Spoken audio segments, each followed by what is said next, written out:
Hello दोस्तों, कैसे हैं आप? आई होप कि आप अच्छे होंगे। दोस्त, हम लोग क्या पढ़ रहे हैं दोस्त हम लोग जो है ना क्लास 12th का अकाउंट सब्जेक्ट पढ़ रहे हैं। और इसके अंदर हम लोग कैश फ्लो स्टेटमेंट चैप्टर को पढ़ रहे हैं। और कैश फ्लो स्टेटमेंट को शॉर्ट में क्या बोलते हैं? CFS बोलते हैं। ठीक है। अब कैश फ्लो स्टेटमेंट क्या होता है, कैश फ्लो स्टेटमेंट को कितने भागों में बांटा गया है, कैश फ्लो स्टेटमेंट का फॉर्मेट क्या होता है, इसके बारे में हम लोग ऑलरेडी जो है डिस्कस कर चुके हैं। इसके बारे में समझ चुके हैं, बारीकी से अध्ययन कर चुके हैं। बाबू, यदि आप वीडियो नहीं देखे हो, यदि आप वो वीडियो नहीं देखे हो तो इसमें मेरा कोई गलती नहीं है। मैं डेली कंटिन्यू रेगुलर बेस पे हम वीडियो बना रहे हैं और आपका एग्ज़ाम भी चल रहा है। तो देखो यार, मैं यही कहूँगा, देखो। अच्छा, एक चीज़ और, कैश फ्लो स्टेटमेंट के अंदर जितने भी कंसेप्ट है, सभी कंसेप्ट को हम लोग बारीकी से अध्ययन भी किए हैं। ठीक है। वो भी वीडियो आप नहीं देखे हो तो इसी चैनल पर हर एक वीडियो अवेलेबल है। केवल आपको पीछे जाके एक एक वीडियो को खंगालना है और पूरा बढ़िया से देखना है। आज के इस वीडियो में, आज के इस लेक्चर में हम लोग कैश फ्लो स्टेटमेंट के अंदर कुछ प्रैक्टिकल क्वेश्चन करेंगे जो CFS यानी कैश फ्लो स्टेटमेंट से रिलेटेड होगा। तो चलिए बिना देर किए क्वेश्चन की तरफ मूव करते हैं और सोल्व करने की कोशिश करते हैं। पहला जो एक क्वेश्चन दिया है ना, ये आपके सामने ना एक बैलेंस शीट दिया है। और बैलेंस शीट पूरा नहीं दिया है, ये बैलेंस शीट का एक हिस्सा दिया है जिसे हम बोलते हैं एक्सट्रैक्ट, यानी एक्सट्रैक्ट बैलेंस शीट दिया है। अच्छा, इसमें क्या दिया है? मशीन दिया है जो कि एक एसेट होता है, और साथ ही एक्यूमुलेटेड डेप्रिसिएशन दिया है जो कि एक लायबिलिटी होता है। और इसके बारे में कुछ एडिशनल इंफॉर्मेशन भी दिया है। ये एडिशनल इंफॉर्मेशन भी दिया है किसके बारे में? तो इस मशीन के बारे में। तो हम आपको जब कंसेप्ट पढ़ा रहे थे ना, तब उस समय हम बताए थे कि जब भी बैलेंस शीट आपके सामने हो, कैश फ्लो स्टेटमेंट के अंदर जब बैलेंस शीट हो और बैलेंस शीट में एसेट हो, लायबिलिटी हो और उस एसेट से रिलेटेड कुछ एडिशनल इंफॉर्मेशन हो, तो हमेशा बोथ अकाउंट यानी दोनों अकाउंट बनाते हैं। एसेट अकाउंट भी और लायबिलिटी का अकाउंट भी बनाते हैं। यानी यहाँ पे हम मशीनरी अकाउंट भी बनाएंगे और एक्यूमुलेटेड डेप्रिसिएशन भी बनाएंगे। अच्छा देखिए, पढ़िए पहले कह रहा है, मशीनरी जो है इसको हम प्रीवियस ईयर बोलेंगे। 31/3/19 है तो इसको हम प्रीवियस ईयर बोलेंगे और 31/3/20 को करेंट ईयर बोलेंगे। या आप इसको ओपनिंग ईयर और इसे क्लोजिंग ईयर भी बोल सकते हैं आप। ठीक है। तो ओपनिंग में था 21,50,000 का मशीन, अब हो गया है 20 में 23,30,000 का मशीन। और एक्यूमुलेटेड डेप्रिसिएशन दिया है कि यानी इसमें 10,62,500 का डेप्रिसिएशन था, अब 11 लाख का डेप्रिसिएशन हो गया। और एडिशनल इन्फॉर्मेशन पढ़िए, कर ए मशीन हैविंग बुक वैल्यू। अच्छा यहाँ पे देखिए बुक वैल्यू दिया है। क्वेश्चन कहाँ से उठाए हैं हम? बुक वैल्यू दिया है, कॉस्टिंग नहीं दिया है। अच्छा, हो सकता है एक और बुक है मेरे पास, वहाँ से कहीं लिए हूँ। अच्छा ठीक, कोई दिक्कत नहीं। करे machine having book value 1 lakh रुपया दिया है। कितना दिया है? 1 लाख रुपया बुक वैल्यू दिया है। और डेप्रिसिएशन प्रोवाइडेड देयर ऑन 1,62,500। अच्छा, ये ब्रैकेट में दिया है। तो जो 1 लाख का मशीन है ना, बुक वैल्यू पहले तो कॉस्टिंग होता है, फिर डेप्रिसिएशन होता है, फिर जाके बुक वैल्यू निकलता है ना। तो यहाँ पे बुक वैल्यू दिया है और ब्रैकेट में दिया है कि डेप्रिसिएशन प्रोवाइडेड देयर ऑन 1,62,500, यानी 1,62,500 डेप्रिसिएशन लगाने के बाद 1 लाख का मशीन बचा है। इसका मतलब ये जो डेप्रिसिएशन है ना, ये एक्यूमुलेटेड डेप्रिसिएशन है। अच्छा, कर है कि was sold at A loss 20,000 में, यानी 1 लाख का चीज़ है, मशीन है, 1 लाख का मशीन है, उसको 20,000 के लॉस पे बेच दिया गया है। तो इसका मतलब 1 लाख में से 20,000 माइनस कर देंगे, इसका मतलब 80,000 में बेचा गया इस मशीन को। कर how show in cash flow statement, cash flow statement में इसे आप कैसे शो करोगे? कोई दिक्कत नहीं है। चलिए हम दोनों अकाउंट्स बनाते हैं और अकाउंट्स को हम इसके अंदर फिल करते हैं, पुट करते हैं। ठीक है। अच्छा, एसेट को ओपनिंग में किधर लिखते हैं? ये ओपनिंग ईयर है और एक क्लोजिंग ईयर है। तो एसेट को ओपनिंग 31/3/19 जो है ओपनिंग ईयर हो गया और 31/3/20 जो हो गया एक क्लोजिंग ईयर हो गया। तो एसेट को ओपनिंग को किधर लिखते हैं, हमेशा डेबिट साइड में लिखते हैं। कैसे, तो टू बैलेंस BD करके। तो लिखिए टू बैलेंस BD कितना है भैया, 21,50,000 है। थोड़ा सा जगह कम हो गया है, कोई बात नहीं, हम लोग इसी में एडजस्ट कर लेंगे। और एसेट के क्लोजिंग किधर लिखते हैं, क्रेडिट साइड में, हमेशा नीचे लिखिएगा। ओपनिंग को हमेशा ऊपर लिखना है और क्लोजिंग को हमेशा नीचे लिखना है। तो बाई बैलेंस बोलिए CD कितना है भैया, क्लोजिंग 23,30,000 रुपया है। अच्छा याद आ गया कहाँ से उठाए हैं, ठीक है। चलिए अब एक्यूमुलेटेड डेप्रिसिएशन क्या है, ये लाइबिलिटी की तरह इसे ट्रीट करेंगे। अच्छा लाइबिलिटी की ओपनिंग को किधर लिखते हैं, हमेशा क्रेडिट साइड में, ऊपर लिखेंगे ना, क्या लिखेंगे, बाई बैलेंस BD। और क्यों लिखते हैं बाई बैलेंस, बाई क्यों लगाते हैं, आई होप कि आप जानते होंगे। कितना है ओपनिंग, 10,62,500 लिख दीजिए, 10,62,500। हमने फॉर्मेट बना दिए, केवल यहाँ पे पुट करना है। अच्छा लाइबिलिटी की क्लोजिंग को हमेशा डेबिट साइड में क्या लिखते हैं, टू बैलेंस CD लिख लीजिए, टू बैलेंस CD। अगर समझ में ना आया तो कमेंट करना, ठीक है। चलिए 11 लाख रुपया, ठीक है, यहाँ तक तो हो गया। अब एडिशनल इन्फॉर्मेशन पढ़ते हैं, यानी इसको हम, इसका काम हो गया, इसका काम कर दिए, इसका काम कर दिए, इसका काम कर दिए। और एक चीज़ बता दूं कि एसेट के ओपनिंग की मतलब कैश फ्लो स्टेटमेंट के अंदर कभी भी ओपनिंग और क्लोजिंग को हम नहीं दिखाते हैं, ठीक है। अब एडिशनल इन्फॉर्मेशन पढ़िए। कर एक मशीन जिसका बुक वैल्यू 1 लाख रुपये है, अभी तक डेप्रिसिएशन लगा 1,62,500, उसको 20,000 के लॉस पे बेच दिया गया। तो सबसे पहले लॉस हुआ है भाई, सबसे पहले लॉस बेचा गया तो लॉस हुआ है। तो जब लॉस एसेट को बेचते हैं, सबसे पहले बेचने का एंट्री करिए। 80,000 रुपये आया ना, तो हम क्या करेंगे भाई, पैसा आया bank account debit to machine account, machine credit side में, तो बाई बैंक करेंगे, बाई बैंक करेंगे और ब्रैकेट में लिख दीजिए एस, इसका मतलब हमने सेल किया कितना में, 80,000 रुपया में, ठीक है। और 20,000 का उस पर लॉस हुआ है। तो जब हम एसेट बेचते हैं, तो जब हम एसेट बेचेंगे ना, तो या तो उस पर लॉस होगा, नहीं तो गेन होगा, दोनों में से कोई एक होगा। तो अगर लॉस होगा तो क्रेडिट साइड में और गेन होगा तो डेबिट साइड में लिखेंगे। तो यहाँ लॉस हुआ है ना, तो लॉस का एंट्री क्या करेंगे, loss of sale of machine account debit to machine account, machine credit side में, तो बाई लॉस लिख देंगे, बाई लॉस ऑन सेल, और इसे ना SPL यानी statement of profit and loss account में ट्रांसफर कर देते हैं, ठीक है। कितना का लॉस हुआ है, 20,000 का। अच्छा अभी तक इस पे डेप्रिसिएशन कितना लगा है, कह रहा है कि depreciation provided there on 1,62,500 depreciation लगा है। देखिए इन दोनों को जोड़िएगा तो 1 लाख रुपया बुक वैल्यू हो गया हो गया ना। अच्छा डेप्रिसिएशन कितना लगा, 1,62,500। तो जब हम जब दोनों अकाउंट बनाते हैं तो, और जिस एसेट को हम बेचते हैं ना, तो उस पर जो भी डेप्रिसिएशन लगा होता है उसको हम क्या बोलते हैं, एक्यूमुलेटेड डेप्रिसिएशन। तो उसका जनरल एंट्री क्या करते हैं, accumulated depreciation account debit to machine account, machine credit side में है तो by accumulated depreciation account, accumulated depreciation यही करते हैं ना बाबू। यदि आप कॉन्सेप्ट नहीं पढ़े हैं तो इसमें मेरा कोई कसूर नहीं है, कसूर आपका है। 1,62,500 सॉरी, यहाँ 500, यही छोटा छोटा चीज़ जो है ना गलती कर देता है, ठीक है। और जब भी डेप्रिसिएशन लगाते हैं ना, एक्यूमुलेटेड डेप्रिसिएशन को हमेशा ट्रांसफर करते हैं, एक्यूमुलेटेड डेप्रिसिएशन में भी ये ट्रांसफर होगा। तो यहाँ पे दिखाएंगे क्या होगा, एक्यूमुलेटेड जनरल एंट्री क्या किए होंगे, क्या किए हैं, accumulated depreciation account debit to machine account.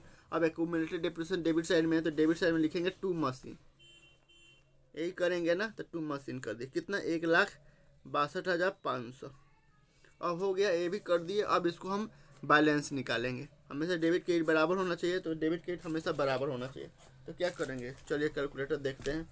आप कैलकुलेटर यूज मत करना बाबू, ये दोनों हो गया 1 लाख रुपया, 1 पर 1 2 3 4 5, 1 लाख प्लस 1,62,500, 1,62,500, 1 लाख, अब 2,62,000, 2,62,500, अब प्लस 23,30,000, 23,30,000 पर 1 2 3, कितना हो गया, 25,92,500, 25,92,500 क्रेडिट साइड में हो रहा है। तो डेबिट साइड में ही 25,92,500 होना चाहिए।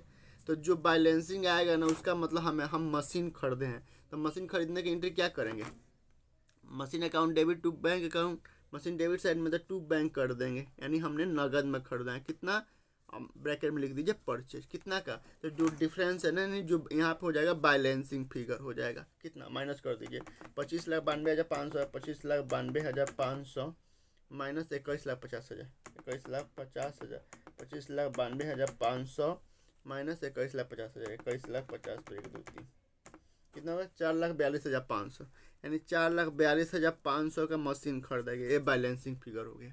अब कह रहा है, इसको कह रहा था कैश फ्लो स्टेटमेंट में कहाँ दिखाएंगे, तो ये मशीन खरीदने का एंट्री है, तो हम इन्वेस्टिंग एक्टिविटी में दिखाएंगे, आईए में दिखाएंगे। ये बैंक ये सेल करने का एंट्री किया गया है, इसे भी इन्वेस्टिंग एक्टिविटी में दिखाएंगे। ये लॉस हुआ है तो ऑपरेटिंग एक्टिविटी में जब एडजस्टमेंट करते हैं, non operating non cash expenses को मेट करते हैं वहाँ पे। और एक्यूमुलेटेड डिप्रिसिएशन में कोई जनरल एंट्री नहीं होगा, क्योंकि इसको ट्रांसफर का एंट्री हुआ है। एक्यूमुलेटेड डिप्रिसिएशन दिखाया है तो इसका कोई जनरल एंट्री नहीं होगा, और ओपनिंग को क्लोजिंग को कभी नहीं दिखाते हैं कैश फ्लो स्टेटमेंट के अंदर। अब इसका एक्यूमुलेटेड डिप्रिसिएशन का बैलेंसिंग निकालिए। 1,62,500 प्लस 11 लाख कितना हो गया? 11 लाख, 11 लाख, 12,62,500 हो जाएगा। इसके लिए हम कैलकुलेटर यूज कर रहे थे, जो नहीं करना चाहिए था, कोई बात नहीं। 12,62,500, कभी हम लोग भी इंसान ही है ना भाई। इसका भी इधर भी 12,62,500 होगा। अच्छा, इधर जो डिफरेंट मतलब एक्यूमुलेटेड डिप्रिसिएशन बनाएगा तो हमेशा क्रेडिट साइड में बैलेंसिंग आएगा, और जो भी बैलेंसिंग आएगा ना उसको हम बोलते हैं डेप्रिसिएशन। ठीक है, चलिए 12,62,500 में से 12,62,500 में से 10,62,500 निकल गया, कितना बच गया? 2 लाख बच गया। तो 2 लाख रुपए क्या है? ये डेप्रिसिएशन पूरे साल का। तो बाई इसका जनरल एंट्री होगा depreciation account debit to accumulated depreciation account. Accumulated depreciation credit side में है तो बाई डेप्रिसिएशन करेंगे, by depreciation during the year, यानी पूरे साल के दौरान कितना डेप्रिसिएशन लगा है उसका है। तो ये इसका कोई जनरल, इसको कैश फ्लो स्टेटमेंट के अंदर कोई नहीं दिखाएंगे, क्योंकि ट्रांसफर का एंट्री है। ओपनिंग और क्लोजिंग को कोई नहीं दिखाते हैं। और जो है डेप्रिसिएशन है, इसका हम क्या करेंगे? ऑपरेटिंग एक्टिविटी में वहीं पे ऐड करेंगे, प्लस करेंगे क्या? तो एडजस्टमेंट में non cash non operating non cash expenses है ना, तो नॉन कैश एक्सपेंसेज है, तो इसको हम ऐड करेंगे। तो आई होप कि आपको ये समझ में आया होगा क्वेश्चन। आप भी एक बार घर पे जाकर ट्राई जरूर करिएगा, एक बार क्वेश्चन पढ़ लीजिए और घर पे जाकर ना ट्राई जरूर करिएगा। ठीक है, चलिए दूसरा क्वेश्चन की तरफ बढ़ते हैं और उसको सोल्व करने की कोशिश करते हैं। ठीक है, इसको पलटे हैं, चलिए पलट देते हैं। अच्छा, ये क्या? अच्छा हाँ, यहाँ पे जो है मिक्स क्वेश्चन हम लेके आए हैं। मिक्सर है, मिक्सर कह रहा है कि following is the extract from the balance sheet of KBC limited. ये केबीसी लिमिटेड का एक एक्सट्रैक्ट बैलेंस शीट है। ठीक है, क्या कर रहा है? सरप्लस दिया, इसका मतलब ये 31/3/20 है, 31/3/21 है, तो इसे ओपनिंग ईयर भी बोल सकते हैं, इसे क्लोजिंग ईयर भी बोल सकते हैं। 31/3/20 को ओपनिंग ईयर बोलेंगे और 31/3/21 को क्लोजिंग ईयर। या आप बोल सकते हैं कि 31/3/20 है उसे आप प्रीवियस ईयर भी बोल सकते हैं, और 31/3/21 को करेंट ईयर ही बोल सकते हैं। एक चीज़ मैं बता दूँ कि कंपनी जब भी अपना बैलेंस शीट बनाती है ना, मतलब फाइनल अकाउंट बनाती है, बैलेंस शीट, फाइनल अकाउंट का मतलब क्या? Balance sheet, statement of profit and loss, आपका कैश फ्लो स्टेटमेंट, तो हमेशा 2 ईयर का 2 ईयर्स का मतलब डिटेल को दिखाती है। ठीक है, हमेशा उसका नियम है भाई, उसका रूल है कि भाई 2 साल का डिटेल दिखाना है, 2 साल का रिपोर्ट देना है। ठीक है, तो कह रहा है सरप्लस दिया in balance of SPL। Surplus का मतलब है प्रॉफिट है। पिछले साल था यानी ओपनिंग में था 5 लाख, अब हो गया 8 लाख। इसका मतलब साल के दौरान में 20-21 में आपका 3 लाख रुपया प्रॉफिट हुआ है। और डिविडेंड पेबल है, पेड नहीं है, ये पेड नहीं दिया है, पेबल है, यानी पे करना बाकी है, केवल क्लोजिंग ईयर में। ओपनिंग ईयर में कुछ नहीं था। ठीक है, ओपनिंग ईयर वाला तो पे कर दिया होगा ना। ठीक है, कह रहा है डिविडेंड प्रपोज्ड, यहाँ पे प्रपोज्ड है for the year ended 31/3/20 and 31/3/21, 3 lakh और 3,50,000। ये प्रपोज डिविडेंड है, प्रपोज डिविडेंड है। प्रपोज डिविडेंड क्या होता है? प्रपोज डिविडेंड का मतलब है कि डिक्लेयर हो गया है और पेड भी कर दिया गया, अब डिक्लेयर हो गया, अब पे करना है। ठीक है, एक होता है एंट्रीम डिविडेंड जो साल के बीच में दिया जाता है, एक होता है प्रपोज डिविडेंड, भाई साल खत्म हो गया, पुराना साल का देना है, अब उसको डिक्लेयर कर देना है। बस प्रपोज डिविडेंड का मतलब हो गया 1 साल काम चला, कंपनी को प्रॉफिट हो गया, अब कैलकुलेशन कर दिया गया, लेकिन अभी दिया गया नहीं है, तो उसको हम बोलते हैं प्रपोज डिविडेंड। इतना प्रपोज करना है, मतलब लोगों को बांटना है। तो 31/3/20 में था 3 लाख रुपया और 31/3/21 का है 3,50,000 रुपया। तो जब भी हम प्रपोज डिविडेंड को लेते हैं ना, तो हमेशा अच्छा चलिए आगे पढ़िए क्या कह रहे हैं।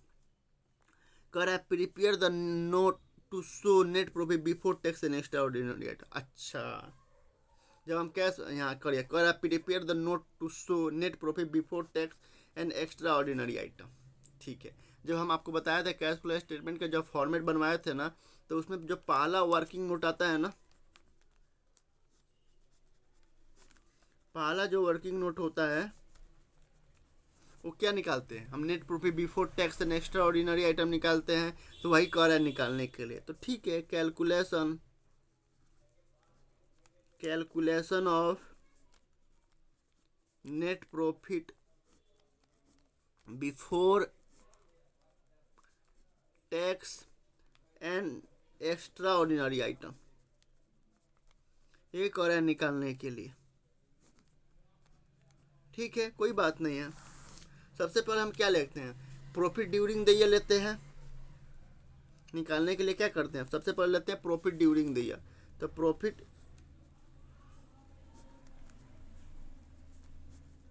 ड्यूरिंग द ईयर निकालने के लिए क्या बताए थे हम, closing minus opening, closing year minus opening year. Closing कितना है 8 लाख, ओपनिंग कितना है 5 लाख। तो 8 लाख यहाँ पे देखिए ना, क्लोजिंग है 8 लाख और ओपनिंग है 5 लाख, माइनस करें 8 लाख में से 5 लाख गया, कितना हो गया 3 लाख रुपये। तो यहाँ पे लिख दीजिए 3 लाख रुपये। डिविडेंड पेबल कुछ नहीं लेते हैं, लेकिन प्रपोज डिविडेंड को हमेशा प्रीवियस ईयर वाला प्रपोज डिविडेंड लेते हैं। करेंट ईयर का प्रॉफिट डिविडेंड हम क्या करते हैं, इग्नोर करते हैं। और 31/3 से करेंट ईयर है, तो 31/3 का अमाउंट कितना दिया है, 3 लाख रुपया दिया है, इसको इग्नोर करेंगे। और प्रीवियस ईयर का प्रपोज डिविडेंड कितना है, 3 लाख रुपये, इसको हम क्या करेंगे, प्रपोज डिविडेंड को हमेशा ऐड करते हैं। तो यहाँ पे ऐड करेंगे ऐड प्रपोज डिविडेंड। भाई यहाँ पे ना ये net profit before tax and extraordinary item निकालने के लिए क्या क्या होता है नहीं बताया। प्रॉफिट ड्यूरिंग द ईयर लेते हैं, फिर ट्रांसफर टू रिजर्व लेते हैं, closing minus opening, interim dividend current year लेते हैं, प्रोपोज डिविडेंड प्रीवियस ईयर का लेते हैं, प्रोविजन फॉर टैक्स लेते हैं, करेंट ईयर का extra ordinary item, extra ordinary expenses को हम क्या करते हैं, प्लस करते हैं, और एक्स्ट्रा ऑर्डिनरी आइटम को हम माइनस करते हैं। तो हम बताए थे ना तब जाके। तो यहाँ पे केवल 2 ही चीज़ दिया है, एक तो प्रॉफिट ड्यूरिंग द ईयर दिया है और एक प्रपोज डिविडेंड दिया है। प्रपोज डिविडेंड कितना दिया है, 3 लाख रुपया। तो यहाँ पे 3 लाख रुपया हम पुट कर देंगे, तो आ गया 6 लाख रुपया। तो 6 लाख रुपया क्या हो गया, ये net profit before tax and extraordinary item हो गया। आप पूरा लिखना, हम छोटा सा लिख दिए हैं आप केवल समझने के लिए। क्या net profit before tax and extraordinary item हो गया 6 लाख रुपये। बहुत इजी था, आप एक बार घर पे जाकर ट्राई जरूर करिएगा। ठीक है, दिख रहा है, एक बार देख लीजिए। ठीक है, अरे हम जब भी हम net profit before tax and extraordinary item निकालते हैं उसका निकालिएगा डिटेल और देख लीजिएगा। यहाँ डिविडेंड पेबल इसको नहीं लिए हैं क्योंकि डिविडेंड पेबल पेड नहीं है। चलिए आगे देखिए। हाँ, एक और क्वेश्चन आ गया, कोई दिक्कत नहीं। कर क्लासीफाई द फ्लोइंग ट्रांजेक्शन। नीचे जो ट्रांजेक्शन दिया ना इसको क्लासीफाई करिए एज ऑपरेटिंग एक्टिविटी। मतलब ये operating activity for a finance company and non finance company. अच्छा, अब फाइनेंस कंपनी क्या होता है, नॉन फाइनेंस कंपनी क्या होता है, इसके बारे में तो हम लोग बहुत मतलब अच्छा से डिस्कस कर चुके हैं। फाइनेंस कंपनी मतलब जो पैसों में सर्विस देता है, जैसे बैंक हो गया, आपका इन्वेस्टमेंट कंपनी हो गया, शेयर मार्केट वगैरह, उनका काम क्या होता है, शेयर इशू करना, शेयर लेना। बैंक का काम क्या होता है, लोन देना, लोन लेना, इंटरेस्ट लेना, इंटरेस्ट देना। ठीक है, और नॉन फाइनेंस कंपनी जो गुड्स यानी सामान और सर्विसेज देते हैं, जैसे स्कूल, कॉलेज, कोई रिलायंस कंपनी हो गया, कपड़ा का बिजनेस हो गया, वो सब क्या है, नॉन फाइनेंस कंपनी के अंदर आ जाता है। अच्छा, तो कह रहे हैं यहाँ पे कि नीचे जो ट्रांजेक्शन दिया है ना, ये किसके लिए ऑपरेटिंग एक्टिविटी होगा। मतलब जो ये सब ट्रांजेक्शन किसके लिए ऑपरेट, मतलब कैश फ्लो स्टेटमेंट को 3 भागों में बांटा गया है। पहला ऑपरेटिंग एक्टिविटी होता है, दूसरा इन्वेस्टिंग एक्टिविटी होता है और तीसरा फाइनेंसिंग एक्टिविटी होता है। तो ये जो पूरा का पूरा आइटम है किसके लिए ऑपरेटिंग एक्टिविटी होगा, फाइनेंस कंपनी के लिए कि नॉन फाइनेंस कंपनी के लिए। अब फाइनेंस कंपनी क्या होता है, नॉन फाइनेंस कंपनी क्या होता है, भाई आपको जाके पीछे कॉन्सेप्ट में हम आपको पढ़ाएं, कॉन्सेप्ट को देखना पड़ेगा। ठीक है, अब चलिए फाइनेंस कंपनी कर परचेज ऑफ शेयर परचेज करना of stock on stock exchange.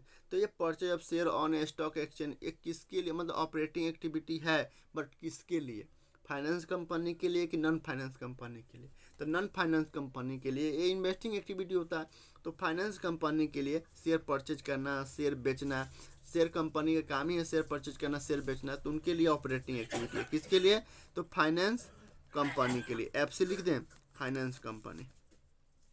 ठीक है, लोन टेकन यानी लोन लेना, लोन देना। अगर नॉन फाइनेंस कंपनी होता है तो ये फाइनेंसिंग एक्टिविटी हो जाता है, लेकिन बैंक का काम क्या होता है, लोन लेना और लोन देना, तो उसके लिए ये क्या हो गया, ऑपरेटिंग एक्टिविटी हो गया। तो फाइनेंस कंपनी के लिए ऑपरेटिंग एक्टिविटी है। इंटरेस्ट पेड ऑन बोरिंग, अगर इंटरेस्ट पे कर रहा है कंपनी, मतलब नॉन फाइनेंस कंपनी, तो उसके लिए तो फाइनेंसिंग एक्टिविटी हो गया। लेकिन मान लीजिए बैंक है, उसने आरबीआई से, अपने मतलब बड़े भैया से पैसा लिया, और जो छोटा मोटा बैंक है वो आरबीआई से पैसा लिया, तो उस पर इंटरेस्ट पेड करना, उसका क्या करना है, क्या काम है उसका, भाई फाइनेंसिंग एक्टिविटी, ऑपरेटिंग एक्टिविटी हो जाएगा। तो फाइनेंस कंपनी के लिए ऑपरेटिंग एक्टिविटी है। गुड्स परचेज करना, गुड्स सेल करना, यह नॉन फाइनेंस कंपनी के लिए ऑपरेटिंग एक्टिविटी है। मतलब ऑपरेटिंग एक्टिविटी है लेकिन नॉन फाइनेंस कंपनी के लिए, एनएफसी।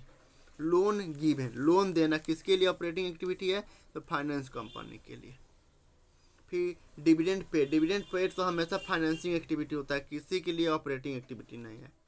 नो मतलब नो ऑपरेटिंग, नो ऑपरेटिंग, ये ऑपरेटिंग है ही नहीं, क्योंकि डिविडेंड पे करना चाहे फाइनेंस कंपनी हो या नॉन फाइनेंस कंपनी हो, हमेशा क्या होता है, फाइनेंसिंग एक्टिविटी होता है। अच्छा, लेकिन डिविडेंड रिसीव करना फाइनेंस कंपनी के लिए क्या ऑपरेटिंग एक्टिविटी है। मान लीजिए शेयर मार्केट वाले हैं, जो शेयर कंपनी वाले हैं, वो शेयर बेचना, शेयर खरीदना, उस पर इंटरेस्ट, डिविडेंड लेना, डिविडेंड देना उनका मेन काम ही है, तो उनके लिए फाइनेंस कंपनी, उनके लिए ऑपरेटिंग एक्टिविटी है। गुड्स सोल्ड करना, गुड्स सोल्ड करना और नॉन फाइनेंस कंपनी के लिए ऑपरेटिंग एक्टिविटी है। ऑपरेटिंग एक्टिविटी है लेकिन नॉन फाइनेंस कंपनी के लिए। तो आई होप कि आपको ये समझ में आया होगा। फिर भी यदि कहीं दिक्कत हो, कहीं तकलीफ हो, किसी तरह का कोई समझ में ना आए, तो एक बार कमेंट जरूर करिएगा। मैं कोशिश करूँगा कि और बढ़िया से बारीकी से समझाएं। ठीक है, आज के लिए इतना ही रहने देते हैं। बाय, फिर कर मिलते हैं। Tata, bye bye.